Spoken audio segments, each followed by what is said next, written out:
दोस्तों, स्वागत आप सबों का बिहार एसटीटी के एक नए वीडियो में। और आज की इस वीडियो में बिहार में शिक्षक बहाली को लेकर के जो सारी परिस्थितियां बन रही हैं और जो ग्रहण मैंने लिखा है, शिक्षक बहाली की प्रक्रियाएं लगातार किसी न किसी कारणवश हमेशा से फंसती आई हैं।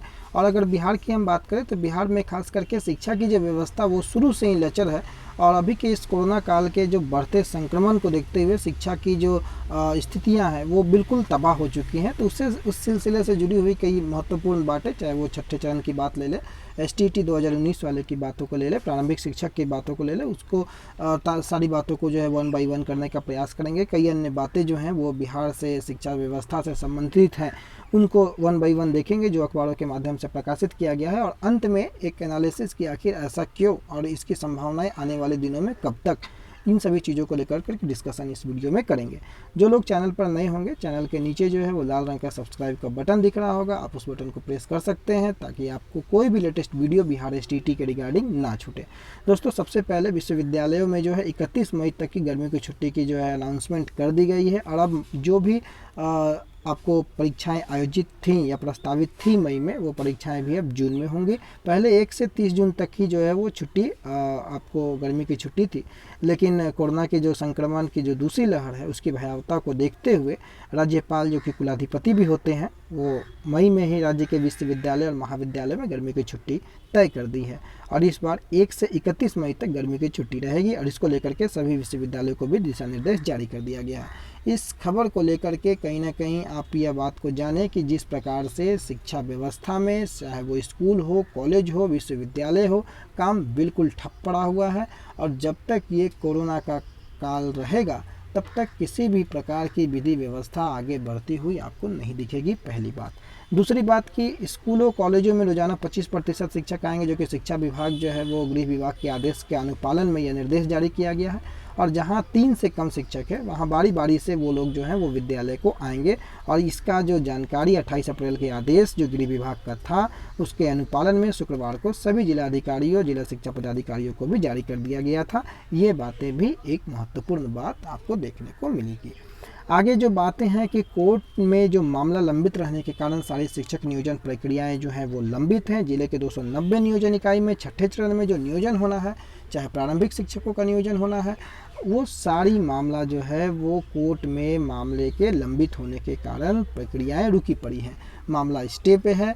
कोर्ट जब तक नहीं हियरिंग होता है, सरकार की तरफ से पिछले दिनों आपको पता है कि आईए फाइल किया गया था, इसकी जानकारी सदन में भी दी गई थी, लेकिन उसके बावजूद 5 तारीख को इसकी सुनवाई होनी थी, लेकिन 5 तारीख को सुनवाई नहीं हो पाई। उसके बाद मुख्य न्यायाधीश का कोरोना पॉजिटिव होना और लगभग 1 महीने का समय बीत जाना। 5 अप्रैल को इसकी सुनवाई की तिथि घोषित थी और अब लगभग 5 मई आने को है।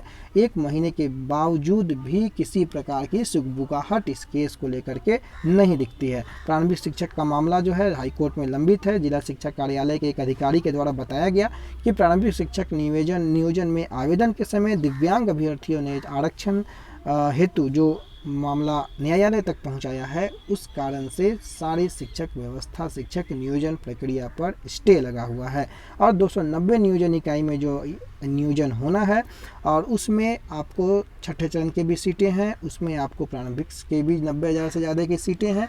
और उसके बाद ही एसटीटी 2019 की जो भी बातें हैं, जो प्रक्रियाएं हैं, वो शुरू होनी है। एसटीटी 2019 को लेकर के ऑलरेडी मल्टीपल केसेस हो रखे हैं, उसकी सुनवाई तो अभी शुरू भी नहीं हुई है। जब तक मामला ब्लाइंड फेडरेशन वाला नहीं निपटता है तब तक इन सारी जो भी प्रक्रियाएं हैं उस पर रोक लगी रहेंगी, क्योंकि तमाम शिक्षक प्रक्रियाओं पर जो है वो शिक्षक भर्ती प्रक्रियाओं पर रोक ब्लाइंड फेडरेशन केस के कारण ही लगा हुआ है। एक सेंटर पे ये केस है और जब तक इस केस का निपटारा नहीं होता है तब तक किसी प्रकार की व्यवस्थाएं आगे बढ़ती हुई नहीं लगेगी।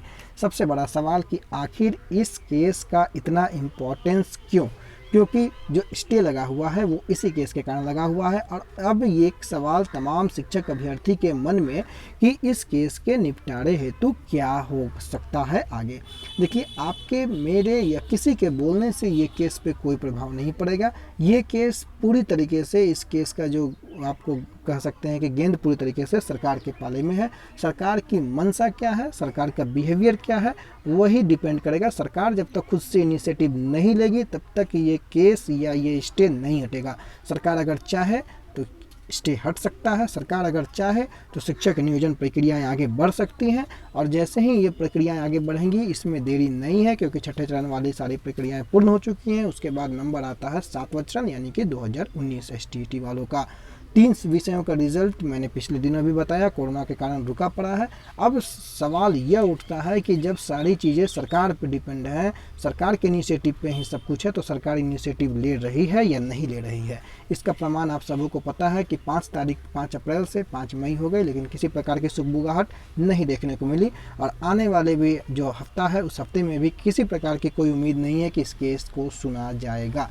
पिछले कई दिनों से कोर्ट बंद था, वर्चुअल जो है वो सुनवाई कोर्ट में हो रही है, लेकिन अब क्या परिस्थिति बनती है नज़र बना करके रखेंगे। लेकिन अभी का यही अपडेट कि सारा जो सेंटर जो बना हुआ है वो ब्लाइंड फेडरेशन केस बना हुआ है, और सरकार जिस प्रकार से या गवर्नमेंट या विभाग जिस प्रकार से शांत बैठे हुए हैं, एक कोरोना का जो एक लहर ऑलरेडी देश में, राज्य में, दुनिया में व्याप्त है, उस कोरोना काल के पीछे शिक्षा की सारी व्यवस्थाएं चौपट हो चुकी हैं। शिक्षक अभ्यर्थियों के लिए सिर्फ इंतज़ार के अलावा कुछ नहीं बचा है, लेकिन एक उम्मीद जो है वो यही है कि सरकार जल्द से जल्द इस सारी प्रक्रियाओं पे अपना इनिशिएटिव ले और जो स्टे लगा हुआ है वो हटे, बहाली की प्रक्रियाओं को पूर्ण कराए। पिछले दिनों जो अधिकारियों से या जो ऑफिशियल्स जो हैं उनसे जो बातें हुई थी, उनके अनुसार ब्लाइंड फेडरेशन केस को लेकर के सरकार गंभीर जरूर है, विभाग चाहता है, विभाग प्रयासरत है, ऐसी बातें निकल करके आई थी। लेकिन ये गंभीरता, ये प्रयास और ये जल्द जो है ये कभी आ नहीं रहा है। सबसे बड़ा समस्या का यही कारण है। तमाम शिक्षक अभ्यर्थी के मन में जो दुविधाएं हैं, तमाम शिक्षक अभ्यर्थियों के मन में जो शंकाएं हैं, उस शंकाओं का बढ़ना कहीं ना कहीं इस बात का परिचायक है कि सरकार अपनी बातों को सिर्फ अखबारों के माध्यम से गंभीरता दिखाता है, लेकिन ज़मीनी स्तर पर जो है वो गंभीरता नज़र नहीं आ रही है। इस कारण से तमाम शिक्षक अभ्यर्थी परेशान हैं। उम्मीद करेंगे कि जल्द से जल्द इन सारी प्रक्रियाओं पे सरकार का तरफ से कुछ न कुछ आगे कदम बढ़ाया जाए,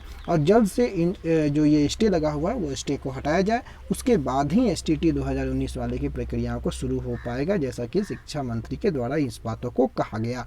लेकिन 3 विषयों के रिजल्ट को लेकर के जो जानकारियां मैंने दी कि आने वाले कुछ दिनों में, हालांकि डिले जरूर हो रहा है, लेकिन आपको उम्मीद है कि 10 से 15 तारीख तक आप इंतजार कीजिए। कुछ खबरें जो है 3 विषयों के रिजल्ट को लेकर के निकलेंगी, और जो बातें जो पिछले दिन हुई थी उसके अलावा भी कोई अगर जानकारी निकल करके आती है तो आपको जल्द से जल्द अपडेट करने का प्रयास करेंगे। फिलहाल के लिए इतना ही। अगले वीडियो का इंतजार करें, जिसमें कई महत्वपूर्ण जानकारियों के साथ एक बार पुनः आपके सामने प्रवेश करेंगे। और तब तक के लिए अपना बहुत ख्याल रखें, अपने घर वालों का ख्याल रखें। कोरोना के संक्रमण से बचने के लिए घर पर रहें, सुरक्षित रहें। धन्यवाद।